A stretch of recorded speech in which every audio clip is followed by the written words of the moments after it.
Today's episode of The Thriller Zone is sponsored by Blackstone Publishing and the brilliant new techno thriller 4 Minutes by the #1 internationally best-selling author duo, Brian Andrews and Jeff Wilson. 4 Minutes is available now from your favorite bookseller. Welcome to your front row seat to the best thriller writers in the world here on The Thriller Zone.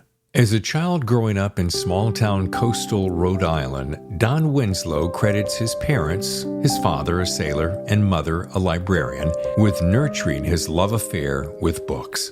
With a life history spanning 70 years, his travels have taken him from South African safaris to southern China hiking expeditions. He's photographed wild animals in Kenya, directed Shakespearean actors in England, and consulted court trials in California. And after crafting nearly 24 books, nearly all of which have won one prestigious award after another, Don is closing the book on his professional life as an author, but not before spending some time with me to discuss the culmination in his Danny Ryan trilogy, which includes City on Fire, City of Dreams, and his latest and last, City in Ruins. On today's 175th episode, we welcome Don Winslow, #1 New York Times bestselling author, and someone I'm honored to call friend. Welcome to The Thriller Zone, Don Winslow. Thank you. Thank you, Mr. Temple. You know, you were among, almost 3 years ago, in June, I sat down, I said, "Dear self, if you could get anyone on the podcast," I'm starting out with this. I wasn't going to, but I'm going to. All right. If you can get anyone on the show, who would it be? And I wrote down about 5 slots. You were #1. Oh, man, I'm honored. Thank you. And you're now gracing me with appearance #2.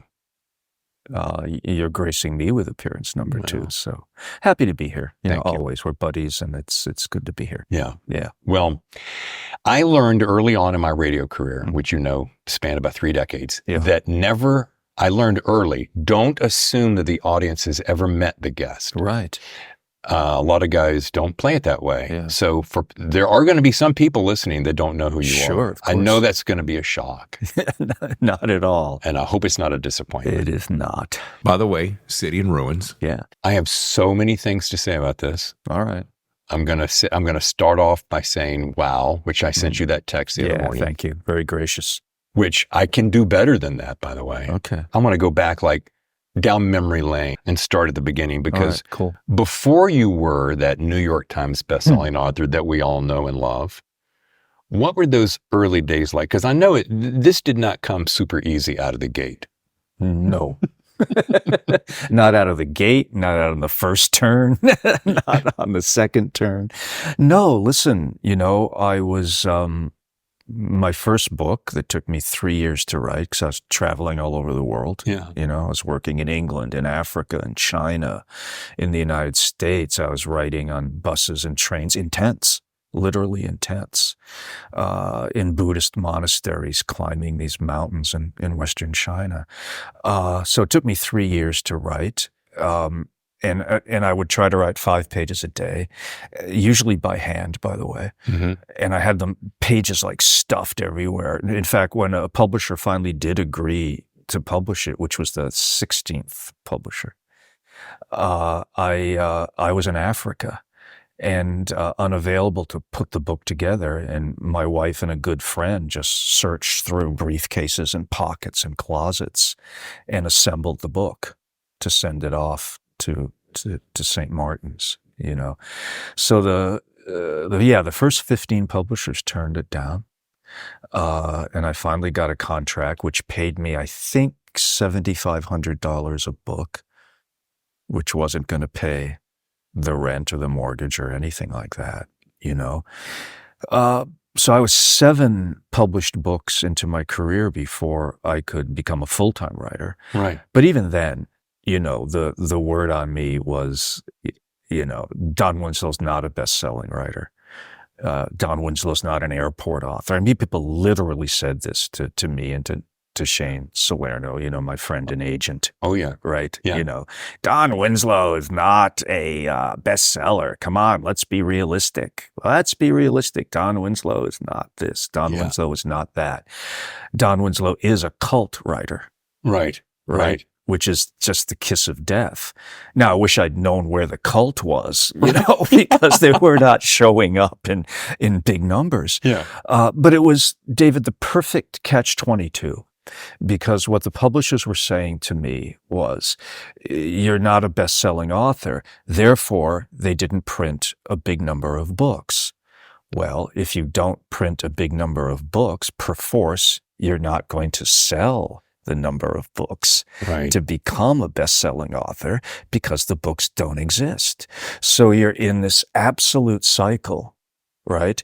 You're not a best-selling author, so only print 5,000. Right. Well, you sold 4,000, you're not a best-selling author.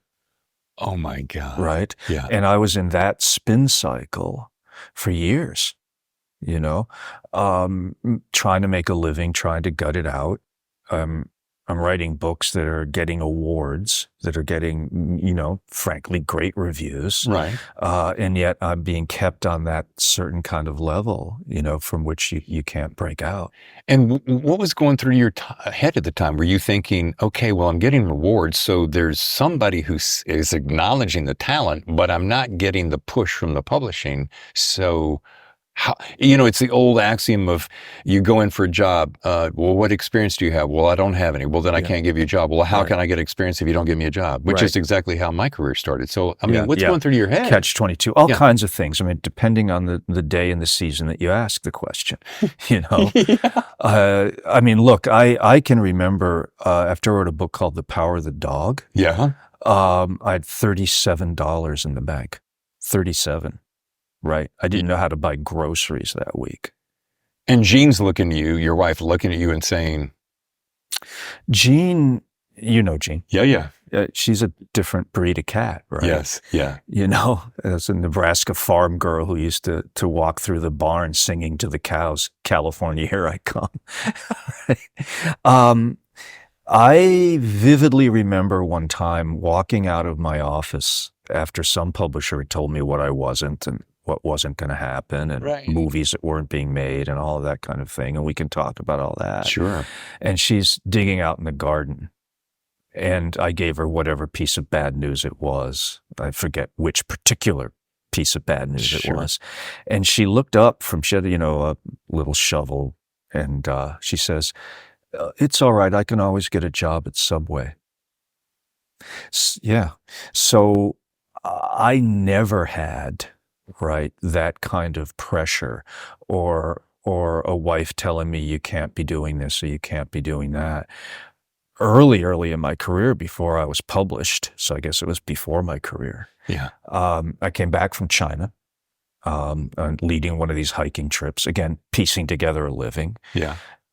So broke that I pawned my binoculars, which are the essential tool of a guide. I'm thinking. And Jean sold her blood. That is nuts. That's nuts.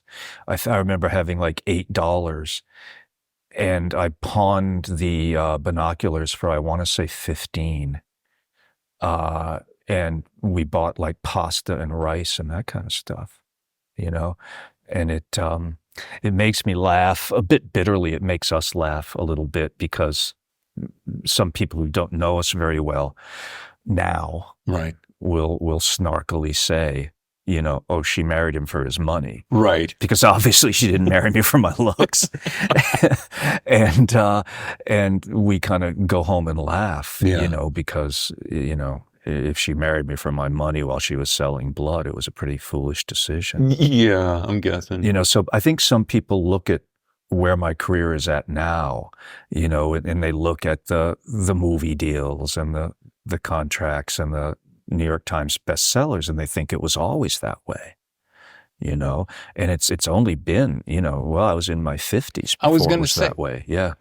Don't you have a line that something to do with overnight success? Yeah. It was an overnight success. It was an Arctic night. It was an Arctic. I can remember, looking at my kid when he's in high school, knowing he's headed for college, right? He's a smart kid. And I'd wake up at 2 or 3 in the morning and literally vomit from anxiety, from how I was going to pay. Oh my God. For his education. and I don't mean to be whining here. Right. Everybody goes through struggles, but I really felt at that period of time when I was publishing books on a regular basis and they were, critically acclaimed. That's immodest, but Right. it's the facts. Right. And yet both New York and Hollywood had me on this level from which I couldn't escape. We talked about the publishing thing, right? That they'd only publish a certain number of books and then blame me for not selling more books than they printed. Right. Right. Right? And similarly, the same with Hollywood. Hollywood would option my books, for, not a great amount. Mm-hmm. And then producers and screenwriters would just feed off them. They'd get their producing fees, they'd get their screenwriting fees, and then they'd never make the movie. Oh. So I felt like this farm, right, from which other people are harvesting the fruit, right? Yeah. And then saying, sayonara, thanks a lot. How do you feel about those people now? Do you ever run across, and I know it's been a while, but do you ever run across any of those people now and you can just look at them and go, oh, that was you then? Yeah, kind of. Yeah. But, listen, you can't walk around with that. No. One of my memories, though, is in that era, I'd written Dog. I think I'd written Frankie Machine, maybe. Yeah. And I was without an agent. My agent quit, called me up on a Friday at noon and said, yeah, I'm just out of the business. Sayonara. Yeah. So it had nothing to do with you. It's just, I'm out of the business. Just, I'm done. Yeah. And my dad was very ill at the time.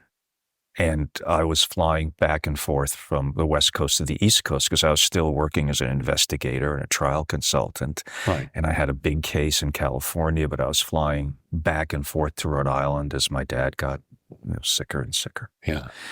And finally, on one of those last trips, my dad passed away.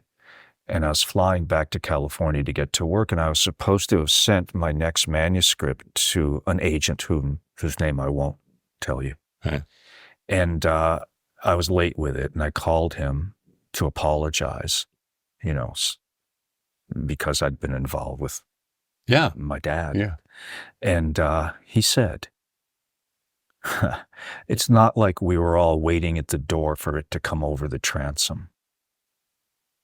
Wow. Yeah. Yeah.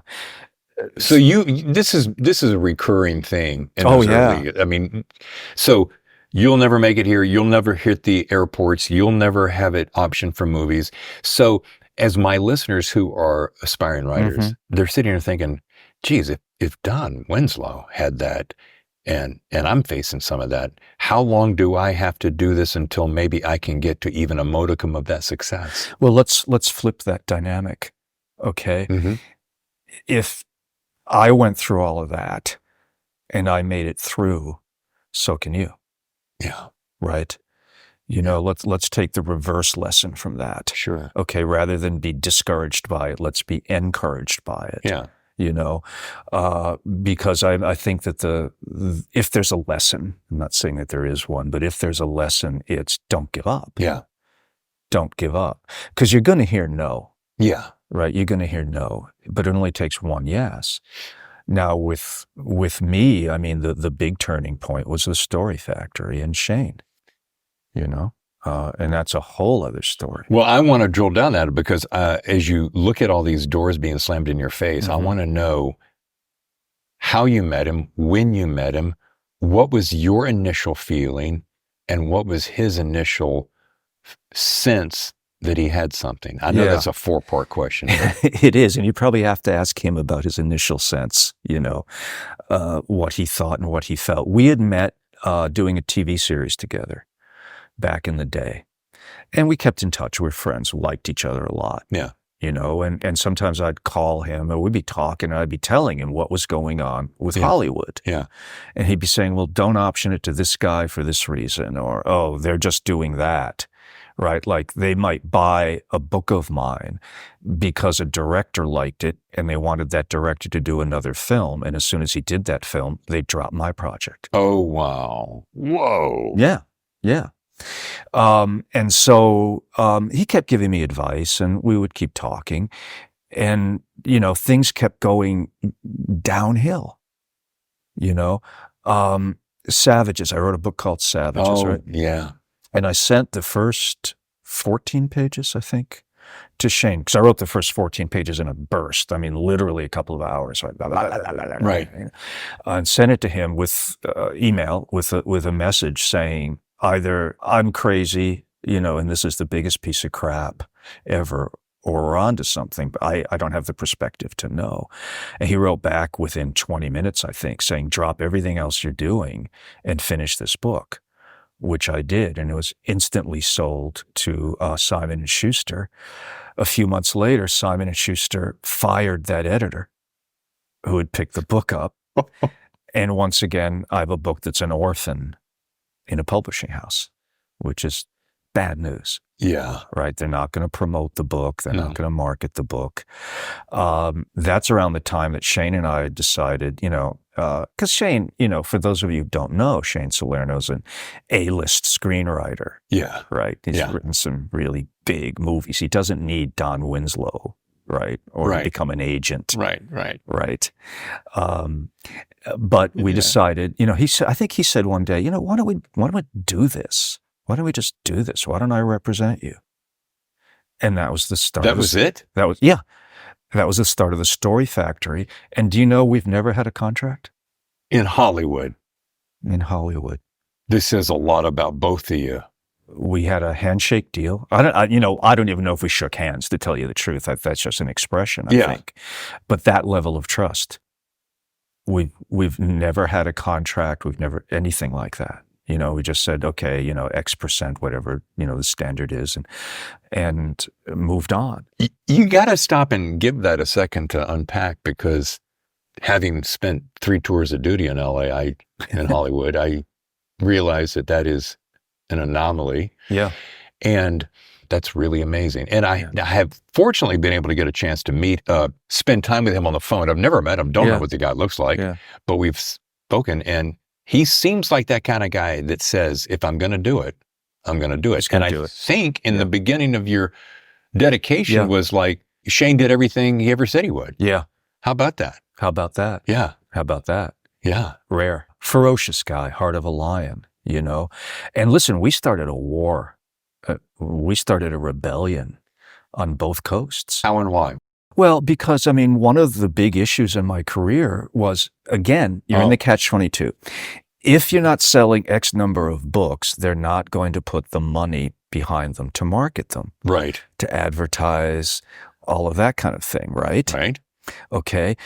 So then they again blame you because you haven't sold the books, but you need the advertising and the marketing to do that. Right. So one of the first things that Shane did was get on the horn to the publishers and say, you're going to print X number of books, and you're going to spend X number of dollars marketing this, or I'm taking him somewhere else. That gets attention. Mm-hmm. And not happy attention. No. At first. They're not doing this. They're not applauding. And then he went to the Hollywood people, right? And said similar sorts of things. We're not interested in these options anymore. Those days are over. And this was when Savages was in manuscript form and being orphaned at the publisher, right? Yeah. I think one of the reasons the editor was fired is because he bought Savages. Yeah. And said, no, we're going to find a filmmaker and we're going to make the movie. And you got some little known guy who had really not done much. Oliver Stone. Yeah. Yeah. Because Shane gets on the phone with whoever he wants. But he says, right, forget option money. Forget it. We want it. Right? You're going to buy this movie outright. You're going to pay the guy decently, and you're going to start shooting within the year, or there's no deal, and we go to the next person. So that is such a great story. So Savages gets made. Yeah. Right? With Oliver. Love that movie. Which was, not an easy process, by the way. I have heard rumors. Right? That started to turn things around. Yeah. And then Cartel. Yeah. I had quit writing about the Mexican drug trade after Power of the Dog, because it sold like 8 copies in the United States. It did well overseas. I have one of them. Yeah, was that you? Yeah. Oh, thanks, yeah. David. Appreciate that. For a while, man, I felt like a jazz musician. Do you know what I mean? Because I was getting no attention here, selling no books here. And then I'd go to Germany and France and Spain. I literally played basement bars in Munich and in Paris, literally did readings in the, in subterranean clubs. Wow. Like a jazz musician. Yes. In Munich and Paris and Barcelona, London, right? And then I'd come back here and, I couldn't get arrested. I couldn't get arrested. I would, I did a book signing in Laguna Beach, California, with a book about Laguna Beach, California. Which was Savage's, right? Yeah. Booked for a 2-hour book signing. Nobody came. No. Nobody came. At the end of the first hour, it gets worse. The owner left and asked me to lock up. You're not making that up. I'm not making that up. Holy bananas. And being the little Irish Catholic boy I am, I sat there of for course. That hour and then, shut the door. And followed the rules. Followed the rules and left. And that was not an uncommon story, by the way, and that happened to me several times, not with the owner leaving, but where nobody showed up. You probably want to ask me a question. I'm just... It's your show, baby. So Shane, for a lot of reasons, we did Cartel. Yeah. God bless him, Sonny Mehta at Knopf, who I loved and who I mourn. Yeah. But we saw things a lot differently in terms of the business and who I was commercially and all of that. I think Sonny also had me on that kind of second level at the highest, and Sonny was going to call that book The Day of the Dead and put a Mexican death mask on it. And she said, no, it has to be called The Cartel, because I can get journalists interested. I can get TV, I can get, the non-literary media, to promote it and to do interviews and things. The day it came out, Chapo Guzman escaped from prison. No. And Sonny said at a board meeting at Knopf that he was suspicious that Shane Salerno had arranged Guzman's escape. Well, he is industrious. As a publicity device. I mean, I think he was half serious, So you go from no New York Times bestsellers. Yeah. To 7, and there's a rumor of 8. It's just a little bird floating around. Yeah, in a row. In a row. Mm-hmm. Let's stop on that. In a row. Mm-hmm. Now, that doesn't happen every day, last time I checked, Don. Is that right? I mean... last time I checked, it hadn't. Yeah. Yeah. So Shane's there from day one. Yep. Shane's a marketing genius. I just got to say it. I mean, he has something, he is wired somehow in his brain that he sees life differently than everyone else. Do you have those little quiet moments? What if I hadn't taken that meeting? What if I hadn't done that? What if I had just, I'm getting to the point about giving up because your hashtag never give up. What if I'd ever just said, and Gene could probably say this, Shane maybe have even heard it one time. Maybe everyone's right. Maybe I shouldn't do this. Oh, Shane certainly heard it from me. Yeah. Heard it from other people, but also heard it from me. Gene heard it from me. I heard it from myself. There were moments when I thought, you know what, I've had the run I'm going to have, and I should be satisfied with it and let it go. I remember saying to Shane one time, and it drives him nuts. He called Gene and said, please tell him never to say that again to me. That I said I was happy as a safari guide once, and I'll be happy again. I was ready just to go back to Africa and chase leopards around with a camera. Yeah. Which I was actually pretty good at, by the way. Right.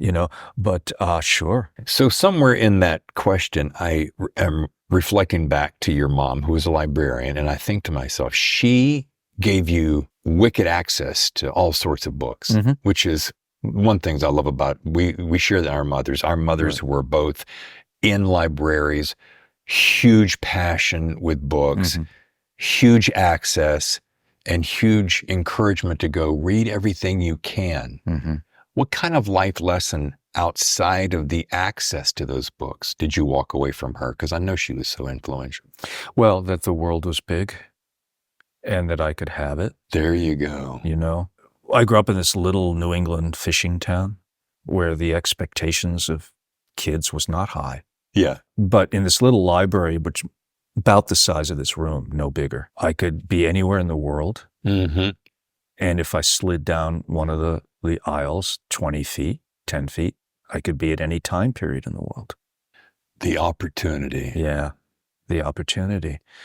Having said that, there were not a lot of people when I was in, say, junior high or high school saying, yes, you can. Yeah. They were mostly saying, no, you can't. That I think when you kind of announce that what you want to be in this life is a novelist and that you're going to make your living at it, you know, people look at you. When you're a child and you do that, I think they look at you with that kind of indulgent smile. Yeah. Which even as a kid, you can interpret as, no, it's not going to happen. And then a little later in life, you're either openly mocked, right? Or you're always told to have a backup plan. Plan B. Plan B with the intonation that it's going to be Plan B. Yeah. Right? Get used to it, honey. Get used to Yeah. it. Get used to it. You come out of that, you know, with your dreams and ambitions still the same, but you're already kind of dinged. Yeah. We're going to take a short break, and Okay. when we come back, we're going to be talking about, among other things, we're going to go back to still a little bit of the 80s, 90s, Mm-hmm. but we're going to talk about something we probably should get to since we are here. But Yeah. I mean, you're such a great storyteller. I can't help but just get completely immersed in it. So thanks to Blackstone Publishing for being our sponsor today. We're going to take a short break and be right back after this with Don Winslow. Today's episode is sponsored by Blackstone Publishing and the new thriller 4 Minutes by the best-selling authors of the Sons of Valor series, Brian Andrews and Jeff Wilson. When Special Ops Chief Tyler Brooks is recruited to lead an elite new squad to face an unpredictable enemy, he's promised access to mind-bending technology, the ability to glimpse into the future, collecting intel to stop attacks in the present. But when a plot to attack America, threatening the lives of millions, is discovered, is 4 minutes enough time to change the outcome? This new techno-thriller will have you on the edge of your seat until the very last page. 4 Minutes is available now from your favorite bookseller. So, Don Winslow.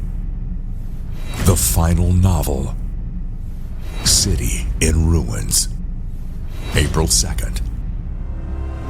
Buy your copy of New York Times bestselling author Don Winslow's City in Ruins, available April 2nd. and we're back with Don Winslow. I'm trying to think about that moment. There had to be a moment somewhere, and bear with me because I know you well enough to know what your immediate response is, but I'm going to drill down 1 inch more. All right. When did that moment come where you said, because you weren't getting the respect you deserved, and I've read your early work, it is as good as it is today, but somewhere, somehow you went, you know what? Don, you know what? You can do this. When did you get that sense of like, I think I can do this? Like, I think I've got a real good crack at it. I think, if memory serves, David, it was sometime after the cartel. That long? Oh, yeah. Wow. Yeah. I might even push it a little farther up, maybe after a book called The Force. Dude, you gotta be kidding me. No. See, that's what blows my mind. And I know you're not one for melodrama, so I know that that's really in your heart. Mm-hmm. And The Force, still to this day, is one of my all-time favorites. Oh, thank you. So I say to myself, how do you, and I've asked nearly every author in nearly 200 episodes now, in nearly 3 years. Congratulations. Thank you. Yeah. Where is that moment, just like I asked you, where you thought, I got this? And every one of them says, man, every single day I wake up going, am I going to be found out this week? Right. I call it the scraping bucket factor. that is this the day that I lower that bucket into the well and all I hear is the scrape of metal on stone? Wow. Because it's dry. Yeah. Yeah, that's a daily thing. I would be remiss if I did not ask, because we know that this particular book is the final one. How do you think you're going to handle retirement? Don't know yet. Not there. Don't know. I think I'm going to handle it pretty well. I think it'll look good on you. I think I could be the goat. I think I could be the goat of retirement. The goat of retirement. Hashtag new t-shirt. Hashtag new t-shirt. But look, I'm not retired yet. No. And I think some of my efforts are shifting. Yeah. More into a political kind of thing, at least through next November, and you can figure out the math of that yourself. So I'm not there. Yeah. I think, David, I'm 70. Yeah. Right? You look good. Well, thank you. Yeah. And, but I think when you write the kind of books I write, they're not easy books. No. 23 years on the drug beat. 30 years simultaneously, obviously, on this trilogy. Yeah. And I think that the method that I write in, pun not intended, it resembles the process that a method actor goes through, I think, in making a film or being in a play. I try to get inside the characters. So if you're writing The Power of the Dog and The Cartel and The Force, and doing that research, it has its effect. Yeah. Brutal. Has its effect. I don't want to be over dramatic about that. And I never, please, ever want to compare myself to Mexican journalists, hundreds of whom have been killed. Right. Trying to tell this story. So I'm not that guy. I'm not that hero. Regardless, it wears you down. And it comes with its own little challenges and potential death threats, I've heard through the thriller. I mean, you can't talk about something that powerful and destructive and be close to being on the nose and not get some kickback. You get a little pushback. Yeah. Maybe pushback's better than kickback. Yeah. Has a different intonation. Yeah. But I would like to take just a second to talk about, because you've referred to it, you've been through a number of publishers. Yeah. So you're going to have, and I know you're a delicate, a very respectful guy, so you're not going to dish dirt, but I want to get your take on the publishing industry today, how you see it today, 2024, to how you saw it a couple of decades ago. And that's level one, publishing business. And for people who want to consider getting into the publishing business, being published as a published author traditionally, competition-wise, etc. Yeah. On the first part of your question, I might not be the best guy to ask. I'll give you an answer. Yeah. But with this caveat, right, that because I've had an agent like Shane, I haven't dealt much with the business. That has freed me up to just focus on the writing. Yeah. Wow. Yeah. What a gift that is. Oh, please, come on. We joke about it because sometimes people say to Shane, well, we're going to call Don. And he says, go ahead for all the good that's going to do you. Because all I'm going to say is, ask Shane. Right. Right. People have called up to me, particularly when we first started working together, and everybody was mad at us. Right. People were mad at Shane for working with me. They were mad at me for working with Shane. They, mad at us collectively. And I literally had a Hollywood studio guy say to me, the line on the telephone, "You'll never work in this town again." I was on the floor. I was rolling around laughing, saying, promise. They'd call and say, if you don't get rid of Shane, we're done with you. And they'd call Shane and say similar sorts of things. And people would call me up and complain about Shane. You got to get rid of Shane. He's too tough. And I'd say, well, here's Shane's number. Call him and see what he thinks about it. And if he wants to fire himself, then we can talk. Yeah. So to get back to the question you actually asked me, I'm not that aware of the day-to-day goings-on in the publishing business. To a certain extent, of course, I am, but so much of that I've been spared. Yeah. So I can focus on writing big books.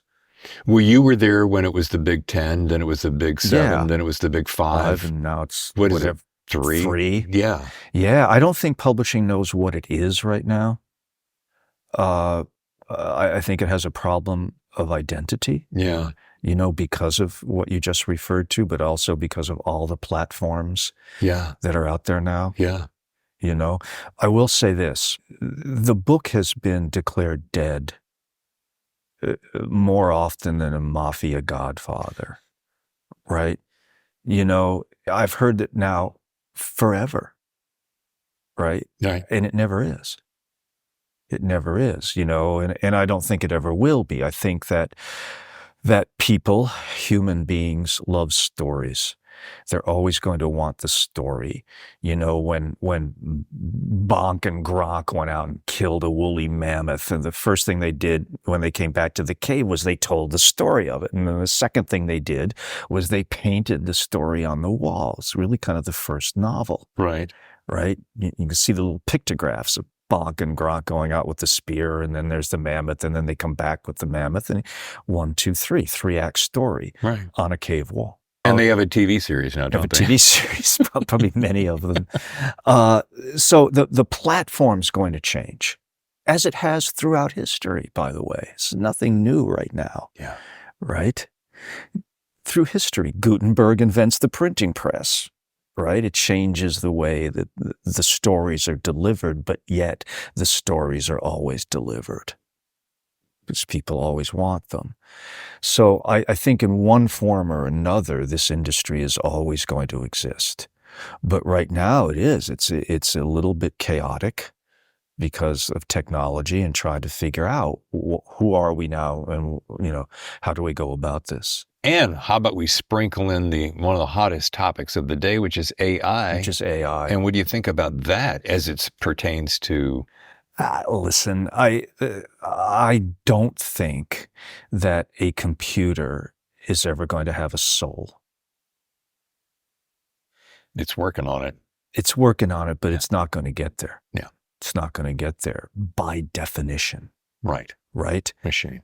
And so what I hope is that authors such as myself, again, this is immodest, bring a lot of soul to a book, bring our hearts to a book in a way that artificial intelligence, and listen to the words. Yes. Okay. Right. Right? It's like assault rifle. It tells you what it is and what it's meant for. Right. Right in the name. Yeah. Right? Artificial intelligence is, by definition, artificial. It's never going to have the legitimacy. The better word is authenticity, I think. There you go. Yeah. Of a human trying to communicate to another human.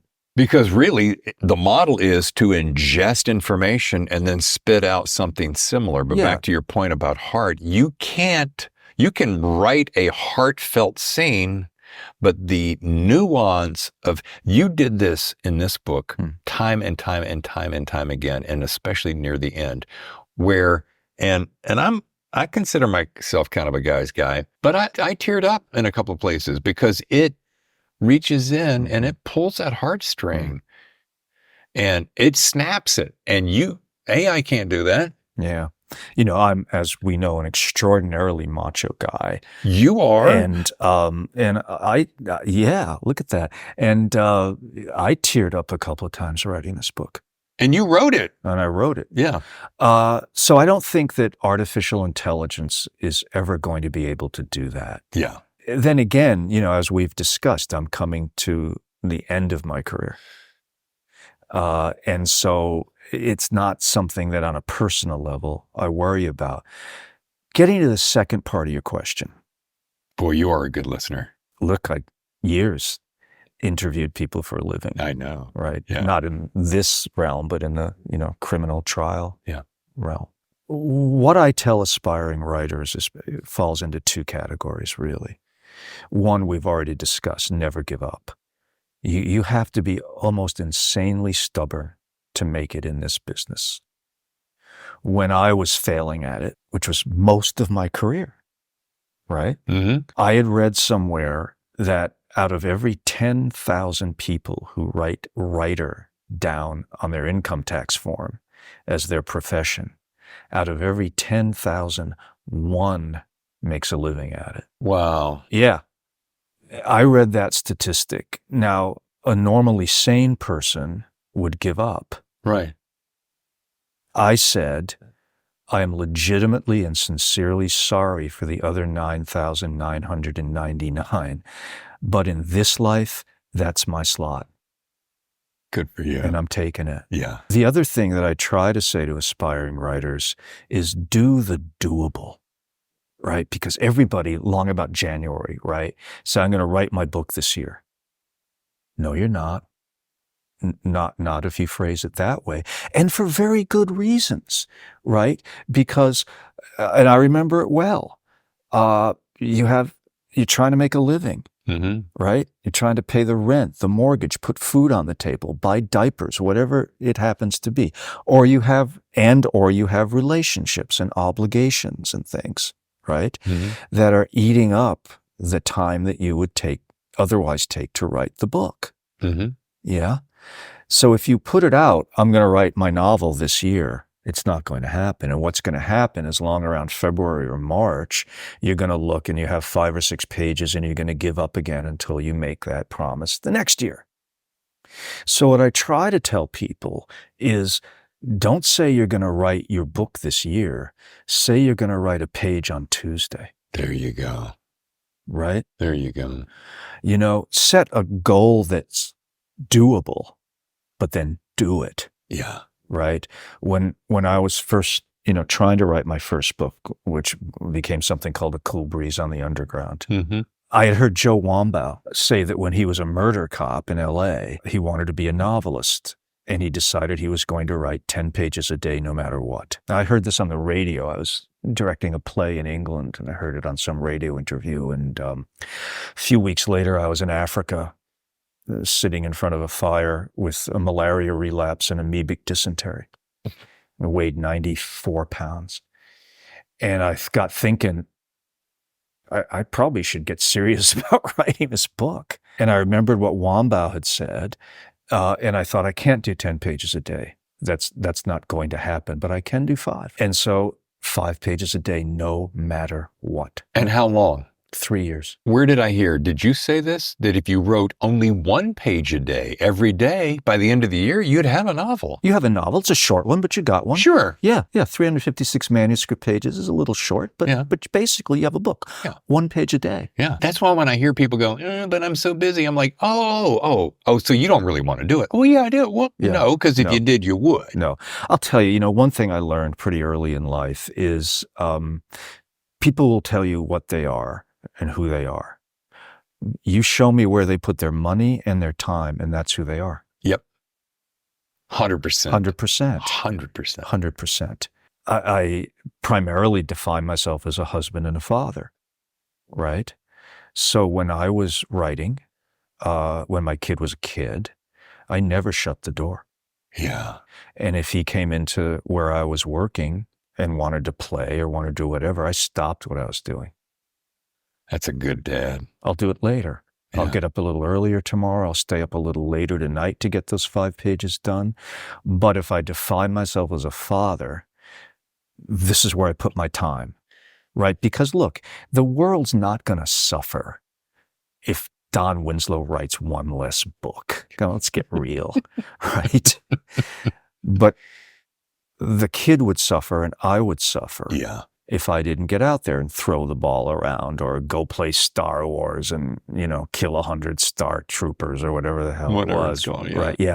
And so that was a philosophy that I took. And then similarly with writing, if you say I'm a writer, And we can get back to that definition in a second if you'd like, while I'm in preachy mood here. Praise the Lord.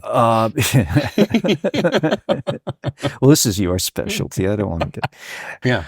If you're a writer, it's a verb before it's a noun. Yeah. Right? Writers write. Right. So I understand, as well as anybody, believe me, about trying to do this when you're trying to make a living. I get it. Yeah. But write that page a day. Write that 2 pages a day. And the corollary to that, though, is this. If you do that, right, if you set that goal and you follow that goal, you're a writer. Yeah. You are. You might not be an author yet, but you're a writer. You're a colleague of mine, colleague of yours. Absolutely have and should have my respect. You're a writer, and don't let anybody ever tell you that you're not. I should cue the choir. Now, folks, when you were listening to the comment about Don writing, and Thomas comes in and wants to play, the same way that I felt my heart tugged right there is what you get in this book, and you get it time and again. And you're saying, Dave, wait, this is about the mafia in Vegas. And I'm like, well, yeah, that's part of the story. But there is so much heart in this thing. Oh, thank you. And I was making some notes, and I said, so we started with City on Fire, went to City of Dreams, and now City in Ruins. And when I read Fire, and I was reflecting on this just yesterday as I was making my notes, I remember, oh, City on Fire. I went, oh boy, I knew I was in for a ride. Then, much too long, by the way, a year later, roughly, Dreams comes along, and I went, oh shit, I didn't see that coming. And then this one, I'm just trying to put it in witty little phrases. Then I go, oh my, that took my breath away. And it did so because of the complete arc and evolution of Danny. And then just the epilogue is so magnificent, it will stand on a shelf. And I should be... Oh my gosh. No, I mean, seriously, dude. I think it was Adrian McKenty, and I wish it had been me, that said this basically is the Godfather of this time. And it is, and maybe even better. I mean, come on, dude, seriously. And then watch this. So let's bask in that for a moment. Tammy and I were talking, and you know Tammy. Sure. We're like, what? How would this best show up on the screen? Well, she goes, we love series. Do you think it'd be a 3-show series? Well, it'd have to be more than that, honey. But I mean, you could take each one. So each book. So Dreams, say 7, 8 episodes, and then, Fire and Ruins. She goes, or what if you just compress them all to make one epic movie? I'm like, ooh, there's an idea. And I wouldn't be bothered with a 3 or 4 hour movie because it would take at least an hour per book. Sure. And then I said, wait a minute, this is silly because Shane's in control and there's no telling where it's going to go. Yeah. Thoughts? Well, right now it's headed for 3 feature films. Is that? Oh. Yeah. And Austin Butler is going to play Danny. Shebang. Yeah, look, I was thrilled. It was so weird because Jean and I, and my wife and I, had just seen Elvis, the film. Yeah. And look, I loved the film, and I could care less about Elvis Presley. I was never a fan. I didn't really like him. Yeah. But I heard great things about the film, and I watched the film, and the film was great, and he was great. Austin, yes, was terrific as Elvis Presley, or drew me into a subject I had no interest in. By the way, that's pretty powerful. Yeah, and then a day or so later, Shane calls up and says, "Austin Butler for Danny." Yeah, yes, please. And then we got on the phone with Austin. That sounds pretentious. So got that on the phone with the dude a couple of times. Not like, we go fishing together right now. Well, you're not calling him Mr. Butler. I'm not calling him Mr. Butler. Although I think he started to call me Mr. Winslow. And what did you do? Instantly said, please, Don, and then felt very old, There is no truth, by the way, to the rumor that they cast Austin Butler because he looks like me. No, I heard that. I know that makes sense, but it's not the case. But really down-to-earth guy, really smart guy. I think he gets Danny, so I'm really pleased about it. I just finished watching Masters of the Air. And he was so beautiful. Holy bananas. Yeah. Yeah. Which you'd expect from those guys. And Austin was great in that. Yeah. So I'm really, really stoked. I'm excited about it. Not to get man crushing on him, but you can't not look at him when he's on screen. He's kind of like Ryan Gosling. He's got that charisma. He's got that something that you're like. Yeah. I mean, and I'm flashing back to Cary Grant, right? Yeah. You couldn't not look at them. Right. So, yeah. Kudos. Yeah. So, no, I'm very excited about it. And they're talking about making 3 movies, one of each book. Sure. And starting with Fire, Yeah. And we were going to go location scouting last summer. And then, I was going to show them around Rhode Island because all the locations are real. And, show them what's what, get them some decent clam chowder and fish and chips and that kind of stuff. And then the strikes, happened. Yeah. And so when's that pick up? It's picked up. Oh, it's picked up. Meaning the location I'm not scouts. sure what I'm allowed to say at this point, but it is moving forward. I will not push. Yeah. Very hard. It is moving forward, moving ahead, which I'm delighted about, Here's the last question in that. This is the Tammy conversation. Yeah. So now we're on the same page, 1 movie per book. Excellent. Secondly, I said, I know what Don's going to do in retirement.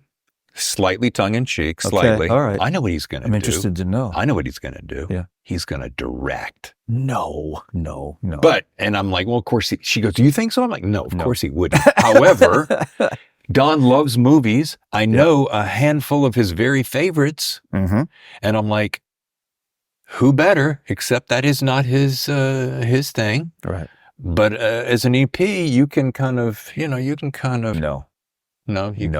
First of all, David, I believe that I'm the only person in the history of my university to have failed photography twice. No. Yeah. Wait a minute, you failed photography. But then you went to... Twice. Because my 36 exposures of the inside of a lens cap was underappreciated as the dark and brooding vision that it was. Yes, I know where you're headed with this. Yes, I led photographic safaris in Africa. Okay. I agree. But my job then was to get good photographers into a position to take good photographs. That I was very good at. Okay. I think in my 5 years of Africa, and I'm not kidding, and I just got back, by the way, I believe I have taken maybe 6 photographs. It's not my job, right? My job is to get that person in position where the animal has light in its eyes. Got it. And that's a lot of work. Yeah. It's a lot of planning. It's a lot of strategy, some luck. Yeah. But no, I'm a terrible photographer. So the idea of my directing a film would just make people roar with laughter. Okay. Let's go back to one of my very first comments as I started when I said, because of my career, I learned never to assume that the audience knows. So let's assume that someone's tuning in.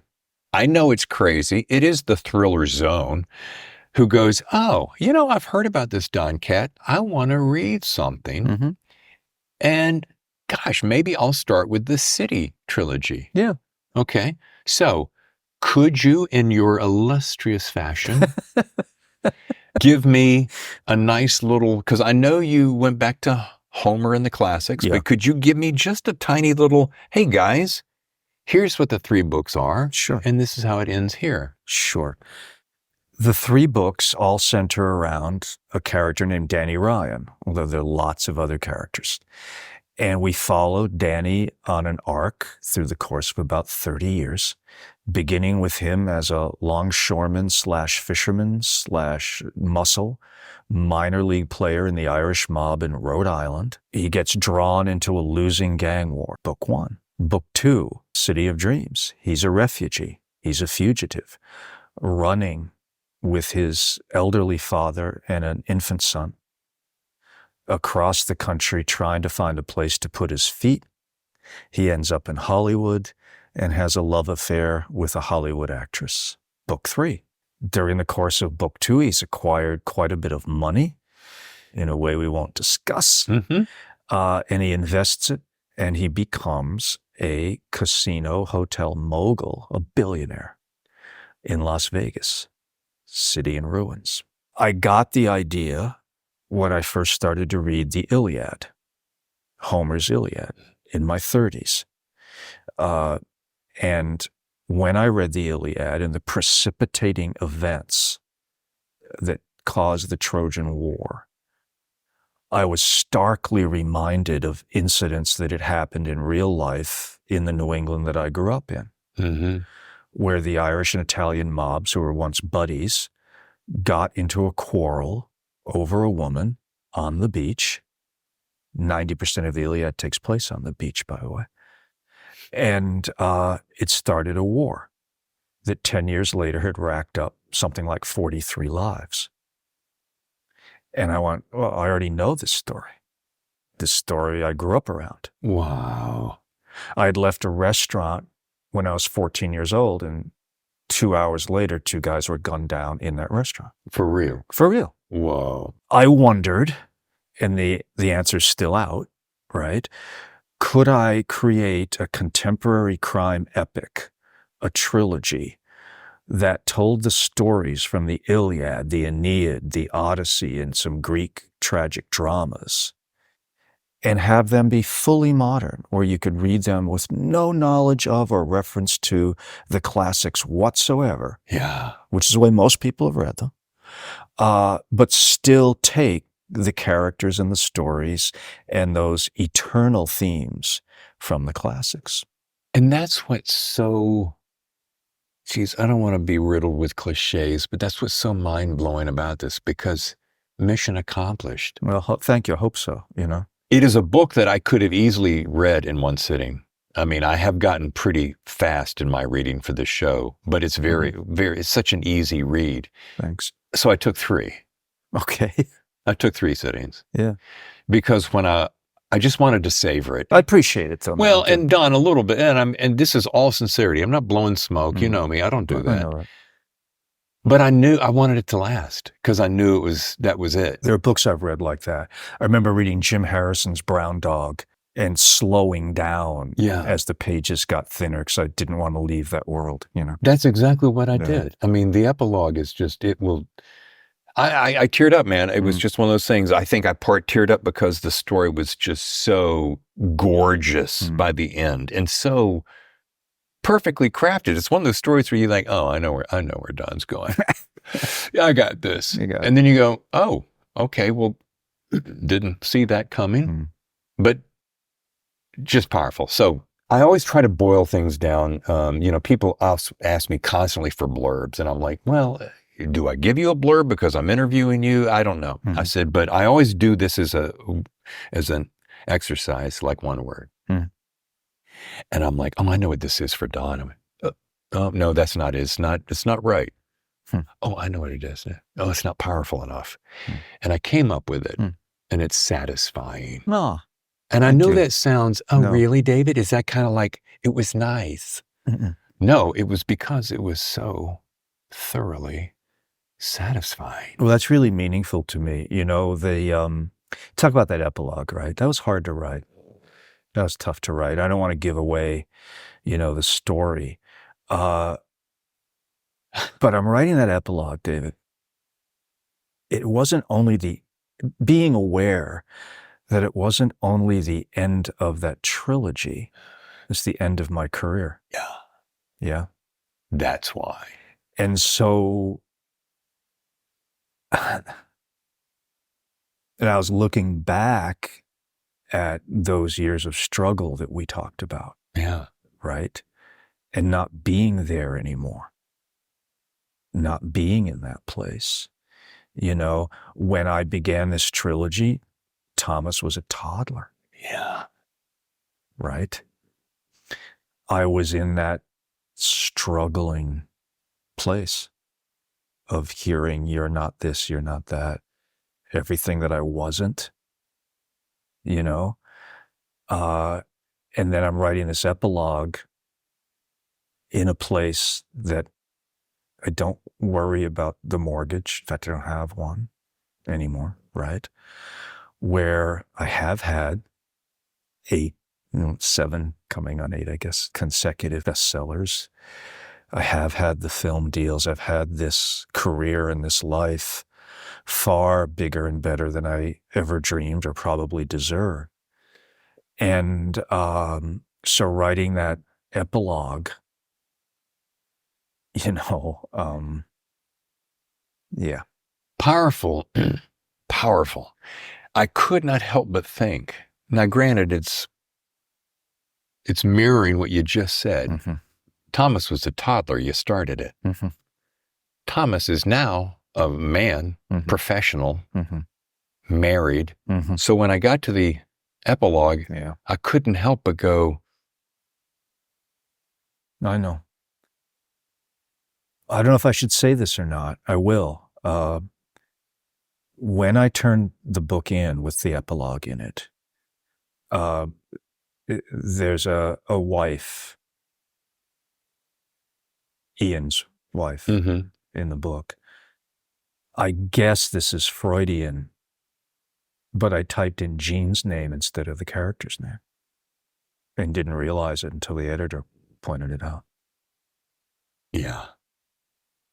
Yeah. Yeah. Yeah, I'm, way too macho to cheer up at that, right? Yeah. Yeah. Dude, I can't even. Anyway, well,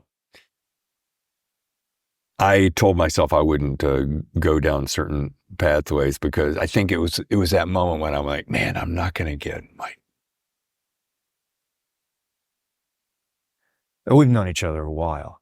Yeah. And listen, that's been, one of the great joys of all of this. This ride has been the people, like you, booksellers, that I remember going to very early on a bookstore where I sold one book. Yeah, I remember that. Because the bookstore owner bought it. Was that Poison Pen? Yeah. And she had cookies, right? And we needed them. And I think of the readers and the editors and Shane and, all the people, it's, writing is famously, but incorrectly considered a soul occupation, something that you do on your own, and nothing could be further from the truth of that, Yeah.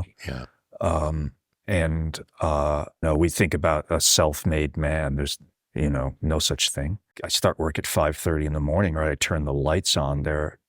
Just to get those lights on, there are thousands of people I'll never meet who made that possible. Exactly. Right? Yeah. For the books to get delivered to the bookstores, there are people working on those roads that I'll never meet that make that possible. Yeah. Never mind the people that I know and that I've met and, that have worked on these books and worked on the marketing and folks like you have been friends, yeah, encouragement and, over the years. And so, again, writing an epilogue like that, you look back, with tremendous, and this sounds sententious and I don't mean it to, but you look back with gratitude. You're not looking back with like, oh, I had those tough years. Oh, that was, you look back mostly with gratitude, for all the people and readers, right? Right. The whole reason. The whole reason. Yeah. And without those readers, I'm not sitting here, neither are you, and so I think that you get into sort of this reflective kind of place, to think of all those people, some of whom, aren't with us anymore. Yeah. That contributed to being where I am. Yeah. Yeah. I won't get super modeling. I have to leave with something upbeat because it's just the way I do it. Let's get out. Yeah. But you're going to be missed. So there you go. We started with, I always wrap my show, as you know, way, what's your best writing advice? You've already alluded to that earlier, and I knew you would. So I already anticipated it by giving a new close, which is this. I want you to imagine, if you will, that you're retired, hypothetically, and that maybe you do something like you're standing in front of a classroom, hypothetically. Could be. High school, could be college. Could be. They could be paying attention, maybe not. Right. They might not even know who Don Winslow is. Probably not. Okay. Yep. But it's a two-part question because I love those. Yep. After the class settles in. You are the cake and eat it too guy. I am. Okay. I like to do both. Yep. Ask Tammy. After the class settles in, what is your opening line? Yeah. Okay. You've got the audience there. And what is the one takeaway that you want them to commit to? My opening line would be, I'm here for you. If it's a writing class, my biggest takeaway is writers write, period. The bell rings and they leave. There you leave. go. No. If you ask me, what the most important tool is, I'd say there are two of them. Okay. Something to write with. Mm-hmm. The laptop, the tablet, the pen, the pencil, the yellow manuscript pad. First. Second, an alarm clock. To always get you up in there. Yeah. Suit up, show up. Yeah. I think you were one of the first guys I talked to that had that really strict regimen. You're not the first one that did it, but Not you're the unique, first that really just, for some reason, clicked in my head. And I said, well, if Don's doing it, I can do that too. Yeah. And 5:30 became the new norm. Yeah. There's no substitute for time. Yeah. One, they're not making any more of it. Not last time I checked. Two, we don't know how much of it we have. That is so true. Right. And, I get frustrated with aspiring writers who think that somehow at Starbucks, right, that they're sitting there having that, latte with almond milk and whatever the hell it is. And that, that somehow a story is going to creep, from the barista up into them, or that we walk in fields of flowers while muses land gently on our shoulders and whisper stories into our ears. I had a kid one time doing a favor for a friend who'd done a favor for me, and he had, I don't know, I think it was his girlfriend's son, who nice guy, aspiring writer, not getting anywhere. And he said, could he come spend a few days with you? And I said, okay. So this guy, kid shows up, nice kid, smart, talented, right? And we talk, and he's staying over. Say we'll start the next morning, and 5:30 comes, 6:30 comes, and I don't expect people to be up and around then because I'm a little fanatic. Fine, 7:30 comes, 8:30, 9:30, kid's asleep. And he had asked me the night before, how is it you've been able to write so many books? So around 9:30, I go into his room where he's still unconscious, and I start piling my books onto his body.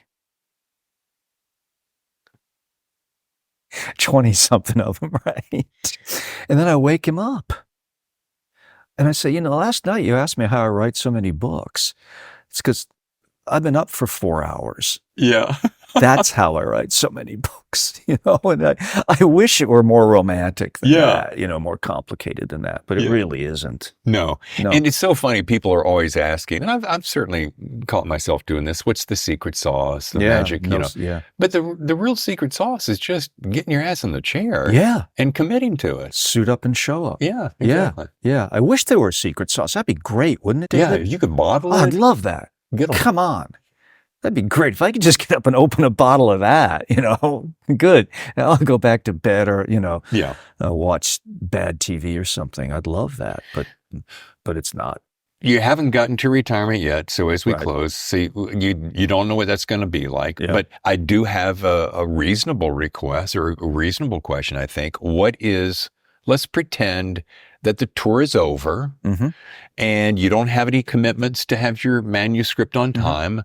What is the very first thing that pops into your head? You're like, I want to spend more time doing this. Well, listen, I am spending and will be spending more time on the fight against what I consider to be a neo-fascist movement in this country. Yes. We're on the brink. Yeah. And so, for the foreseeable future, I'll spend more time doing that. Okay. In the long term, more waves. Nice. Longer walks with my wife. Read more books. Perfect. Yeah. Well, the book is City in Ruins, the third in a trilogy. Website is donwinslow.com. This has been so good, Don. For me too. Thank you. I appreciate it. Yeah. Don't look at me like that. All right. That's it.